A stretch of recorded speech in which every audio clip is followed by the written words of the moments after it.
Wenn dir einfach 150 Euro plötzlich abgezogen werden bei PayPal, dann weißt du, es ist Zeit für die Auslieferung einer weiteren Runde des Lego Bricklink Designer Programms.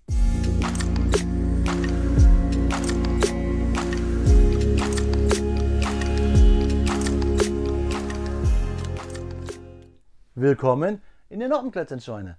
Mein Name ist Blockstar und Freunde, ja, es ist soweit. Die zweite Runde des 2021er Lego Bricklink Designer Programms ist ausgeliefert worden.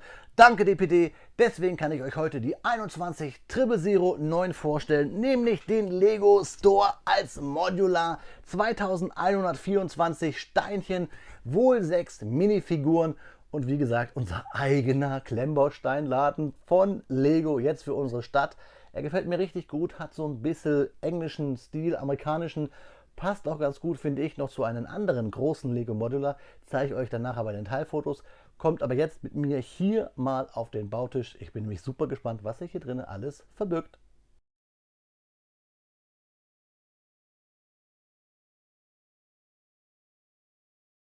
Ja, Freunde, da haben wir unseren eigenen Lego Store in Modularbauform von dem Designer Chris Now aus dem Bricklink Designer Programm der zweiten Runde von 2021 hier auf den Bautisch. Die 91 000 und die 9, wie alle Sets dieser Reihe ab 18 Jahren. Es war ja nicht das einzige Set in der zweiten Runde. Es gab damals ja noch die 91 003, die Mountain Windmill, dann den Store, dann die 91 2x013, die Retro Bowling Alley, also der Bowlingladen, und die 91 0015 Clockwork Aquarium und die 91 0023 das Venetian House. Dieses Kartönchen hier hat 2124 Steinchen, hat damals 149,99 gekostet. Damals, weil damals bestellt, jetzt erst noch nicht abgezogen. Alle diese Sets dieser zweiten Reihe sind ja jetzt irgendwie im Juli bei euch auch angekommen, beziehungsweise dann Ende jetzt Juli, Anfang August. Der Herr, der Chris Now, ich sag mal Chris Now und nicht Chris Noff, kommt aus Südkorea und ist noch gar nicht so lange Lego Designer, ich glaube seit 2015 irgendwie, wobei, na gut, sind ja auch schon wieder 7 Jahre. Er hat angefangen wieder mit Klemmbaustein und gerade was Modulars angeht, weil er irgendeinen Burger King Store Manager kennengelernt hat und irgendwie hat ihm diese Systemgastronomie und das Ganze so irgendwie fasziniert und da ist er dann irgendwie auf dieses Design für die Modulars gekommen. Irgendwie so grob habe ich das nachgelesen. Ja, auf Deutsch heißt es Lego Store aus Modulen, auf Englisch halt der Modular Lego Store, so wie wir es hier auch haben. Wir haben um die 6 Minifiguren hier versteckt, 3 sehen wir, aber wir sind natürlich gespannt, was der Karton dann gleich in sich verbirgt. Wir schauen uns erst die Rückseite noch einmal an. Da sehen wir nämlich, dass der Store von hinten offen ist. Da sehen wir nochmal 2 Leute hinten im Lager. Die sehen wir ja sowieso nie, also 3, da steht noch einer. Also gehen wir wirklich von 6 Leuten aus. Wie gesagt, diese Mitarbeiter sieht man ja kaum. Wir sehen auch hier Technikachsen. Da freut sich meine liebe Freundin, die Klemmbaustein-Lady, die hier mit dran bauen wird, dass dieser Store auch ein bisschen Technik beinhaltet. Hier seht ihr das Siegel vom Bricklink Designer Programm. Sobald ich das durchschneide, ist das halt etwas weniger wert, denn ihr wisst ja, viele von euch kaufen sich ja auch 1-2 Mal für Wertanlagen und oft findet man dann diese Sets für das Doppelte schon bei eBay Kleinanzeigen. Gefällt mir nicht so, aber kann man nichts gegen machen. Ja, schauen wir uns noch mal ganz kurz an den Karton, weil ich finde, bei diesen Sets ist es immer ganz besonders. Man sieht die Oberkante und von unten dann hier auch nochmal Chris Now. Was ganz wichtig ist, das hier ist eine offizielle Lego-Nummer. Jetzt schauen wir uns den Inhalt an und ich kann euch jetzt schon mal verraten, Anleitung gibt es nämlich nicht zum Zeigen, denn die ist ja digital. Trotzdem jetzt ein kleiner Snap und dann schauen wir uns an, was sich hier drin versteckt. Ja, Freunde, da haben wir 28 Tüten auf den Karton liegen, unterteilt in 11 Bauabschnittsgruppen. Die 11 ist die höchste, die 1 die niedrigste und wir haben eine Tüte, die hat gar keine Beschriftung, ist also quasi eine Support-Tüte. Wir haben hier 2 riesengroße Aufkleber, also Geschenk, kann man super gut mit leben. Ein Lego-Aufkleber finde ich immer cool. Und dann haben wir hier die Karte, wo wir uns die Anleitung runterladen. Und ich kann es euch verraten, wer mein Video gesehen hat, zur letzten Bricklink Designer Erwerbung von mir, nämlich dem Castle in the Forest, glaube ich, so hieß es. Das ging super einfach, diese Bauanleitung zu downloaden. Auf der Rückseite ist ein QR-Code und damit kann man dieses Modular richtig toll bauen. Digital bin ich zwar nicht so der Freund von, aber macht hier Spaß, kann ich euch jetzt schon, glaube ich, verraten. Und dann natürlich bauen wir alles hier auf einer Dark Blue Gray 32x32er Grundplatte. Werde ich später umbauen zu einem anderen System, aber jetzt für den Anfang, um es euch zu zeigen, bauen wir dieses Haus einmal so. Und eigentlich, Freunde, lüge ich gerade, denn wir bauen das Haus nicht einmal, wir bauen es zweimal. Lasst euch überraschen. Viel Spaß jetzt bei der Faktenzeit, uns beim Bauen und lasst euch überraschen. Bis dann. Speedbildzeit ist Faktenzeit. Und Freunde, wenn wir hier einen Spielzeugladen bauen, natürlich ist dieser hier von Lego, dachte ich mir aber, wäre es mal Zeit, ein bisschen über Spielzeug aus unserem schönen Heimatland, aus deutschen Gefilden zu sprechen, beziehungsweise generell mal über die ganze Branche. Und da habe ich ein paar lustige und interessante Fakten für euch rausgesucht. Und wir behandeln das ganze Thema unter der Überschrift Spielwarenhandel Deutschland. Laut dem Portal statista.com wurden 2021 in Deutschland Spielwaren im Wert von 2,59 Milliarden Euro eingeführt und für 1,77 Milliarden ausgeführt. Also eure AliExpress und auch die Kobi-Bestellungen fallen unter diese 2,59 Milliarden. Hier übrigens war das Rekordjahr 2008 mit 5,3 Milliarden Euro Einfuhr und 4,55 Milliarden Euro Ausfuhr. Die Zindorfer Firma Playmobil schaffte es deutschlandweit auf den ersten Platz der top-deutschen Hersteller. Auch international rangiert das Unternehmen immer noch auf dem 7. Platz von 10 führenden Herstellern der Branche. Kinder aus der Region kennen die Spielfiguren nicht nur aus dem Kinderzimmer, sie können sie im Playmobil Funpark auch in Lebensgröße erleben. Die Firma Ravensburger liegt auf Platz 2. Das blaue Dreieck mit dem Schriftzug Ravensburger prangt auf hunderten Gesellschaftsspielen und Puzzles. Aber auch als Buchverlag publiziert das Unternehmen aus Ravensburg sehr fleißig. Das Fürther Unternehmen Simbadiki belegt den stolzen 3. Platz. Es hält einen Markteinteil von rund 7%. Ein Aushängeschild der Firma sind die Bobbycars der Marke Big.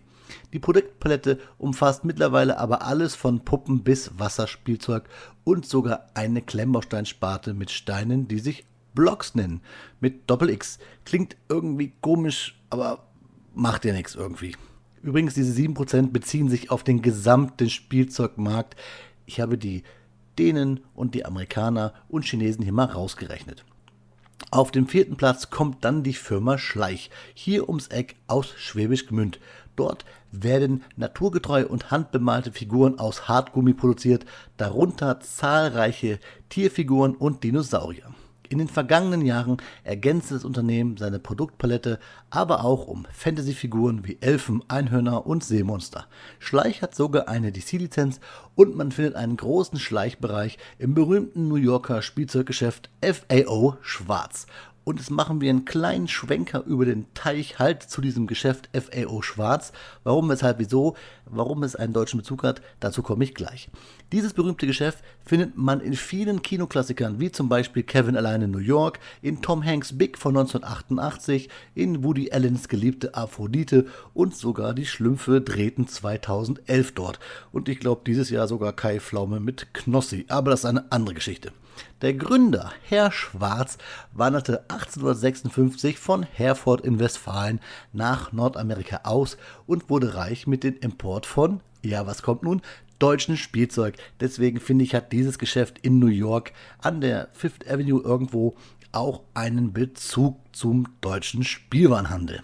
Der Bundesverband des Spielwareneinzelhandels e.V., nämlich der BVS, wählte 2021 übrigens das Lego City Set 60291, das moderne Familienhaus, unter den Top 10 Spielzeugen des Jahres 2021. Also, ich weiß, da draußen fand nicht jeder dieses Haus gut, die Fachleute aber schon. Bei den Nominierten der Top 10 für 2022 sind 2 Klemmbaustein-Sets dabei. Einmal das Lego Dots Message Board und von Megablocks das Mega Green Town Bau und Lernspaß Echo House. Andere Steckbausysteme habe ich jetzt mal außen vor gelassen, denn Fischer Technik ist ja kein Lego. Die Links zu dieser Wahl zum Verband packe ich euch unten in die Infobox unter dieses Video. Und jetzt nochmal kurz zur Erläuterung, was überhaupt dieser BVS ist. Der Bundesverband des Spielwaren-Einzelhandels e.V. vertritt die Interessen des Spielwarenfacheinzelhandels aller Vertriebswege und Unternehmensgrößenklassen in Deutschland. Er ist dem Hauptverband des deutschen Einzelhandels HDE angeschlossen, dessen Landesverbände die Delegierten der BVS-Mitgliederversammlung stellen. Als Fachverband bietet er seinen Mitgliedern vielfältige Dienstleistungen für den Unternehmenserfolg an. Bundesweit nutzen etwa 4000 Spielwaren-Einzelhandelsbetriebe das Angebot des Branchenverbandes. Für die Öffentlichkeit ist der Bundesverband regelmäßig Ansprechpartner in Wirtschaftsfragen ebenso wie zu den neuesten Trends und Innovationen im Spielwarenmarkt. Ja, ihr habt ja gesehen, was für Fachleute das sind, wenn die 2021 das moderne Familienhaus von Lego in die Top 10 gewählt haben. Lassen wir das. Freunde, das waren jetzt ein paar Fakten rund um Spielwaren aus Deutschland. Euch jetzt viel Spaß beim Review unseres eigenen Lego Stores. 4 Stunden später ist unser eigenes Lego-Störchen, ja, ihr seht ja, es ist ganz klein, unser Modular Lego Store vom lieben Chris Now, wie gesagt, ich sage Chris Now, nicht Chris Noff, fertig. Es hat super Spaß gemacht, aber, Freunde, die üblichen Probleme, die Lego ja in den Untergang treiben, haben wir hier auch. Nein, kleiner Spaß. Wir hatten 2 Fehlteile, ein 1x1er in Gelb und ein 1x2er Plate in Weiß. Das habe ich ausgetauscht gegen Kobi. Nimm das, Lego. Nee, Spaß. Und wir haben ein paar Probleme mit Farbabweichungen. Das sieht man jetzt hier vielleicht nicht so gut. Ich versuche es mal in die Kamera zu halten. Beim 10 sieht man eigentlich, ja, schade. Man sieht es in der Kamera nicht so gut, dass wir hier Farbabweichungen, da unten sieht man es vielleicht ein bisschen, da ist es heller als dunkler und das zieht sich so ein bisschen durch und auf der anderen Seite auch. Ja, ich packe mal lieber hier den Kunden zur Seite. Und hier sieht man es eigentlich auch ganz gut, dass wir Farbabweichungen haben. Da seht ihr die Profile Bricks, sind alle Tucken dunkler. Hier unten, das ist auch alles etwas dunkler zum Rest. Und beim Grau und beim Gelb zieht es sich auch fort. Da seht ihr es auch. Aber bei so einem Modular, was irgendwie, ich finde, dieser Store könnte als Lego Flagship Store in New York stehen. Warum, weshalb, wieso, zeige ich euch nachher, wenn ich Detailfotos mache. Da stört es mich gar nicht. Hier oben ja auch ein bisschen das Grau.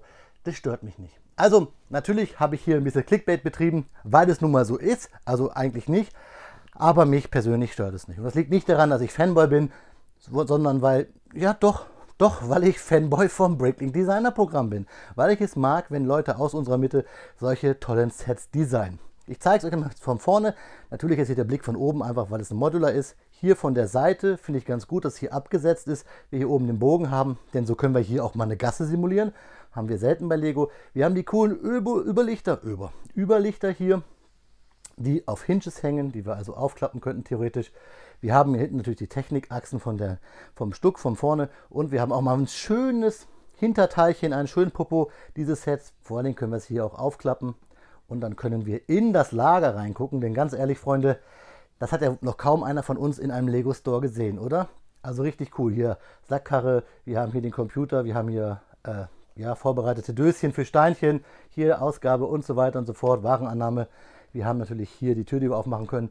Und wir haben hier schön einen fast regenbogenfarbenen Fahrradständer und natürlich das dazugehörige Fahrrad. Man muss da nicht mit dem Auto fahren, ne? Und hier haben wir auch nochmal quasi eine Klappe, wo wir halt auch wahrscheinlich Warenausgabe in eine Gasse machen könnten. Ich zeige es euch mal, ich gebe es mal hier nach vorne. So. Da können wir reingucken. Oder wenn die Post kommt, irgendwie so, finde ich richtig gut. So, wir haben einen großen Aufkleber, der uns hier vorne gleich anlacht, nämlich den Lego-Aufkleber. Den finde ich aber nicht schlimm. Und ihr seht schon von innen, wir haben unsere eigene Pick-a-Brick-Wall mit Steinen drin, ein Schiff und einen Zug und einen kleinen Roboter da unten, ein bisschen aus wie Wall-E, ne? Wall-E, Eva. Und wir haben hier die Steinekisten, gefällt mir. Jeder, der schon mal im Lego Store war, wird hier einen wiedererkennen. So, Und natürlich draußen hier die beiden Pfeffer und Salz, die großen Steine, ihr wisst schon. Übrigens habt ihr vielleicht gesehen, dass uns jemand geholfen hat, nämlich die Nicole beim Bauen des zweiten. Die hat sogar ein Logo, was so ähnlich aussieht wie diesen beiden Steine hier. So, machen wir mal das Dach ab.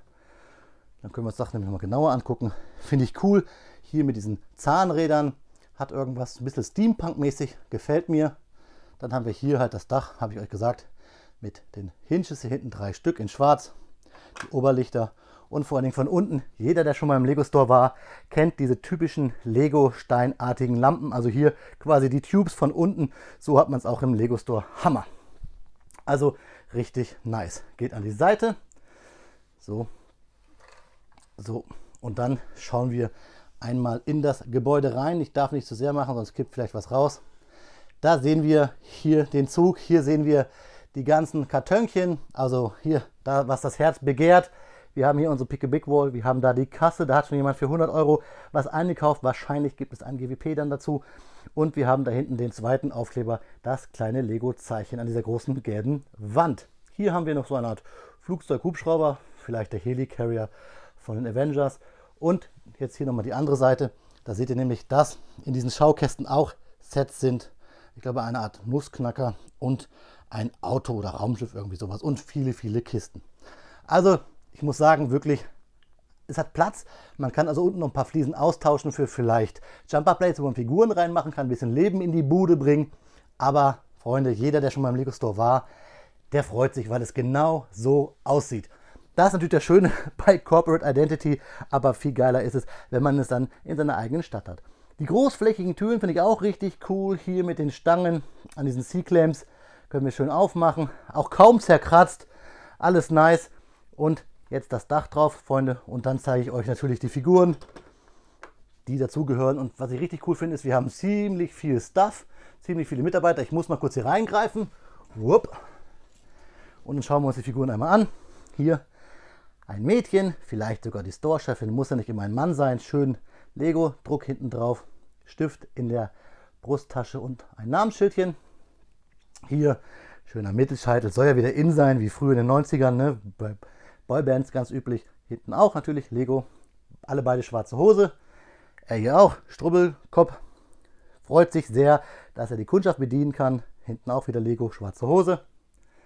Dann ein Kunde, das könnte ich sein. Früher habe ich echt so spießige Klamotten getragen.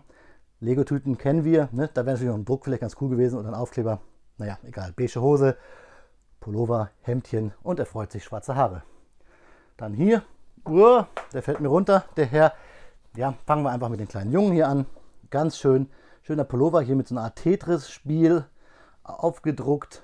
Grüne Kapuzenpulli, schwarzes T-Shirt, kleine blaue Hose, Sommersprossen. Freut sich auch, dass er da mal ein bisschen stöbern kann. Kennen wir alle diese Kiddies in den Stores rumlaufen. Und dann der Herr, der nicht ins Bild wollte, vielleicht weil er mir ein bisschen ähnlich sieht.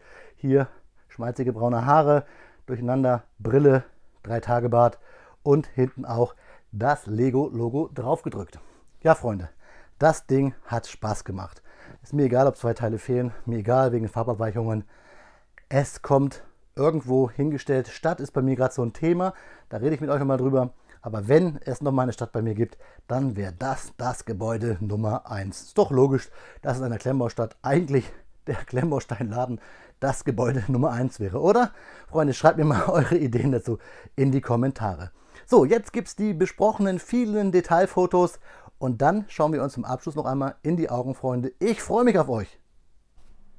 Ja, Freunde, ihr bekommt wie versprochen ein paar Detailfotos und ich möchte hier noch einiges sagen. Und zwar werdet ihr gleich 2 Fotos sehen, wie viele Steine hier bei diesem Set noch über sind. Deswegen stören mich die 2 Steine gar nicht, die fehlen, also diese 1x1er Brick und die 1x2er Plate, einfach weil ich die aus meinem Fundus locker ersetzen kann. Und ja, jetzt könnte ich sagen, gut, bei 150 Euro, dann darf sowas nicht passieren. Aber hey, ihr wisst selber, mir ist das schon oft passiert bei Lego, nämlich bei der Tüte 3 und beim Schneeflug.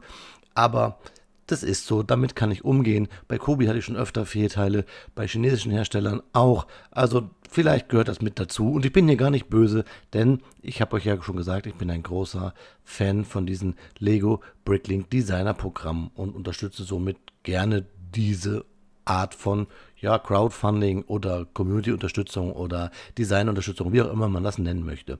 Also ihr seht gleich ein paar Fotos mit einem ganzen Haufen Steine, die ich über hatte und daraus dann das abwege. Also ich habe 30 Steine über, 2 haben gefehlt, also warum soll ich meckern? Es sind wahrscheinlich sogar mehr als 30 Steine. Hatte ich übrigens bei der Burg der Forestmen damals aus der ersten Runde auch, also einen ganzen Sack voll Steine. Dann noch ein weiterer Punkt. Ich habe euch gesagt, dass ich finde, dass dieses Gebäude irgendwie von der Architektur so ich in New York verorten würde, weil ich habe den Daily Bugle dagegen gestellt. Und der Daily Bugle hat ja links und rechts so ein bisschen Gasse und das passt bei diesem Gebäude auch. Denn es hat ja auch oben so einen Vorbau für die Fenster, also diese Rundbögen und unten haben wir so eine versetzte Kante. Deswegen passt das richtig gut, finde ich, neben den Daily Bugle. Und das ist für mich New York, Peter Parker.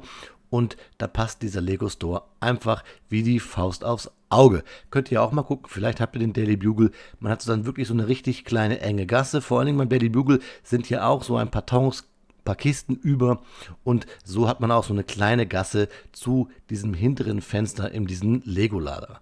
Also mir hat das, glaube ich, wieder ein bisschen Feuer gemacht, dann doch noch mal eine Stadt zu bauen. Der Umzug hat es bei mir ein bisschen, ja, diese Träume gelöscht, aber vielleicht findet sich ja doch noch mal irgendwie einen Weg. So, Freunde, euch aber jetzt viel Spaß bei meinen letzten Worten dieses Reviews. Kevin, Türkmen, Chantal, Waldemar, Florian und der Cedric. Die sind... Oh, Entschuldigung, ich bin ja schon drauf. Ich habe meinen Figuren einen Namen gegeben, das mache ich immer mal ganz gerne. Irgendwie, finde ich, stehen diese Figuren auch nämlich für uns und dann müssen die auch personalisiert werden. Für uns meine ich Community. Freunde, denn jeder von euch könnte ja theoretisch hier sein Set umgesetzt sehen beim Bricklink Designer-Programm. Man muss natürlich ein paar Follower haben, ein paar müssen unterstützen, Lego muss es abwinken, aber trotzdem ist das hier gelebte Community. Und deswegen gebe ich hier gerne 150 € aus und deswegen sind mir Fehlteile und Farbabweichungen total egal. Ist ja Bricklink. Also sehe ich das Teil hier eigentlich nur als verlängerten Arm irgendwie von uns, von der Community. Und Community ist ja das Stichwort halt auch, ihr habt gesehen, ein toller Mensch, ein guter Freund, eine gute Freundin aus der Community hat mit uns zusammen das Haus gebaut. Die liebe Nicole Steinhunger bei Instagram habe ich euch unten verlinkt. Also 6 Augen haben halt auch gesehen, dass eigentlich diese 2 Steine fehlen und dass wir Farbabweichung haben. Aber es hat uns alle 3 nicht gestört, weil wir dieses Set cool finden, weil es halt gelebte Community ist. Und vor allen Dingen, Freunde, lasst uns nicht streiten über irgendwelche Konzerne, das sollen Börsenanalysten machen, Investmentbanker, das müssen wir doch nicht machen. Nehmt euren Part raus aus dem Hobby, der euch Spaß macht und was euch keinen Spaß macht, macht es wie im anderen Leben, lasst es weg.